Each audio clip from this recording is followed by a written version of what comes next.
Ioana Petrescu a ieșit de la guvern în fața ziariștilor pentru a răspunde la întrebările acestora legate de rectificarea bugetară pe 2014, dar și despre modificările aduse codului fiscal. Apreciez întrebările pe codul fiscal. Numai că Ioana Petrescu s-a potignit chiar de la începutul sesiunii de întrebări, când jurnaliștii au încercat să afle mai multe despre noul cod fiscal, retras de pe site-ul Ministerului Finanțelor. Codul fiscal și codul de procedură fiscală este în dezbatere publică, a fost dezbătut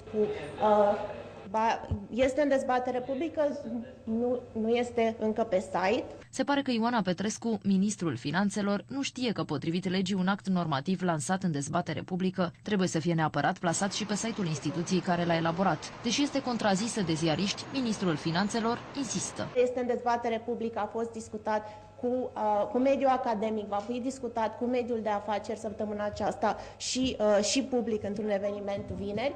Nimic nu o poate face pe Ioana Petrescu să se oprească din pledoarie. Deci versiunea, după cum am spus, este în dezbatere publică, acum se fac modificări și dezbatere în publică înseamnă că discutăm cu toate mediile implicate.